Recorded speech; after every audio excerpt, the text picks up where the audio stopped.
You can't ignore who this person is. To stack up the coincidences, one of 35 people has got a hole in their head. The hole is dead center in the top of their head, and it just happens to be the most important person on the plane from a political point of view. That's a whole lot of reason to investigate it, unquote.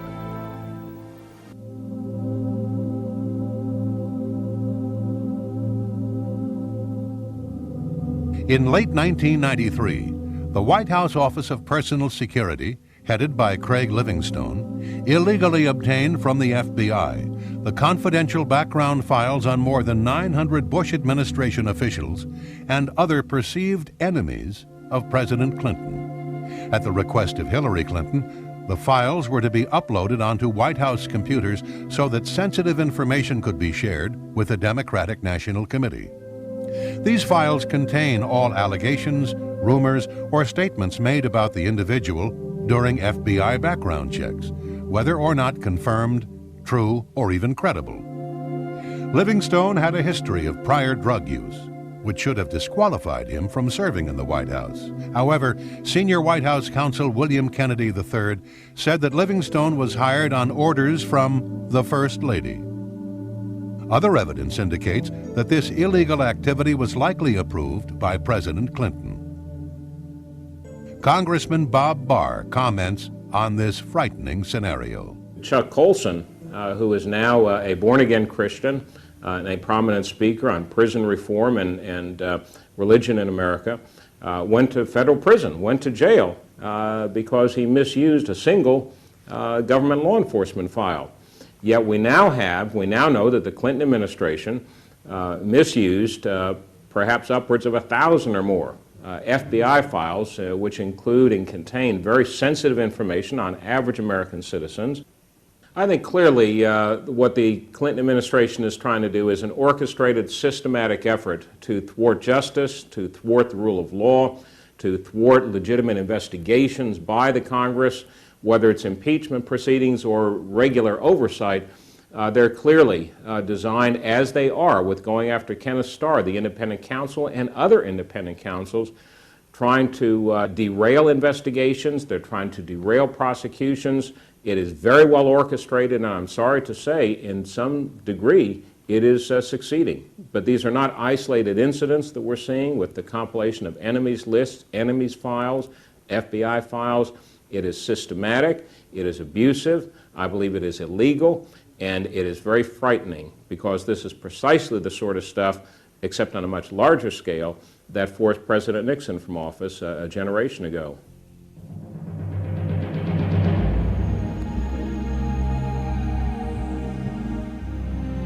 Who was the biggest contributor to the Clinton-Gore ticket in 1992? Not a corporation, not a labor union, not a Hollywood mogul, but Indonesian businessman James Riyadi, who gave $450,000 to elect Bill Clinton. The Riyadis and their executives gave an additional $600,000 to the Democratic National Committee and Democratic state parties. The Riyadis' corporate flagship is the Lippo Group, a multi-billion-dollar financial conglomerate with business ties to China's communist government. The patriarch of the business empire, Mokhtar Riyadi, and all three of his sons have fled the country. In 1977, Mokhtar Riyadi became partners in one of America's largest investment banks, Stevens Incorporated in Little Rock, Arkansas. His son, James Riyadi, interned there and soon began a friendship with Arkansas Attorney General Bill Clinton. Thus began a friendship that has lasted 20 years and has spread a web of intrigue, financial corruption, and foreign influence into American government. In return for their generosity, the Riyadis and their friends were given unparalleled access to the White House. On the afternoon of April 19, 1993, 80 members of the Branch Davidian religious cult were holed up in their compound outside Waco, Texas. On that same day, James Riyadi, John Huang, and other Chinese officials were visiting President Clinton in the Oval Office. The television in the corner showed CNN's live coverage of the burning compound as 17 American children were dying in a burning inferno.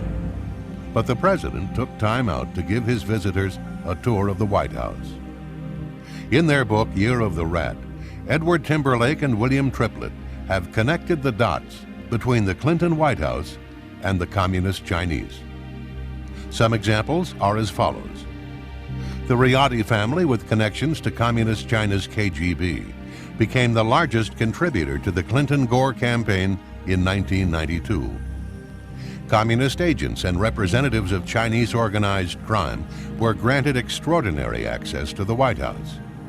They had targeted Bill Clinton 15 years earlier when he was an obscure politician in Arkansas. America's defense and foreign policy have been twisted to benefit Clinton and Gore foreign backers, including the Chinese military. Nearly 100 witnesses have either fled the country or taken the Fifth Amendment. William C. Triplett II is the former chief counsel to the Senate Foreign Relations Committee. He has 30 years of experience working on China and national security. We asked him about the Riyadi family. They tried to come into the United States in the late 70s in Georgia. That didn't work out. Ultimately, they ended up in Little Rock. And in Little Rock in the late 70s, the heir apparent to the family fortune met Mr. Clinton when he was then Attorney General of Arkansas, and there have been perhaps 20 years worth of friendship from thence. Their man in the United States was a man named John Huang, who was also ethnic Chinese from Taiwan, and he joined them overseas. And he looked after their business interests here and also their campaign contributions. He was in charge of writing the checks and making sure that it happened. In 1992, Mr. Clinton, in the spring, was in trouble. It had been discovered that he was a draft dodger.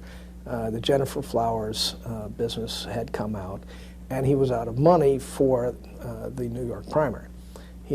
What happened then was that the Riyadi family has a bank in Arkansas that they could influence, and the bank gave loaned $3.5 million to the Clinton campaign, and that was enough to get him the nomination.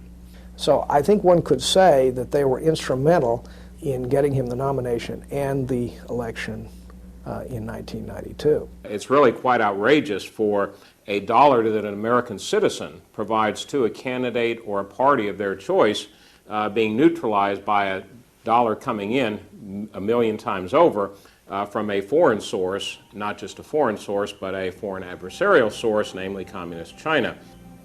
The Riyadi family is not a public charity. They wanted something for their money. So after Bill Clinton got elected, they sent a letter to Bruce Lindsay, who was in charge of personnel in the Clinton administration, saying that they had invested in Mr. Clinton. What they wanted was for their man, John Huang, to be moved into the American government, and they succeeded. In January 1994, Huang, who had been the area manager for Riyadi's bank in Little Rock, received a top-secret security clearance for his new job at the Commerce Department. According to phone records, Huang made over 400 calls to various parts of the Riyadi and Lippo Empire. 170 calls were to Hong Kong, Indonesia, and Red China. CIA agents have testified that they gave Huang 37 classified one-on-one briefings in his office at Commerce. They estimate that he could have seen as many as 550 pieces of American intelligence. Huang later went to work for the Democratic National Committee, where he would have normally lost his security clearance. But much pressure was put on Assistant Commerce Secretary Charles Meissner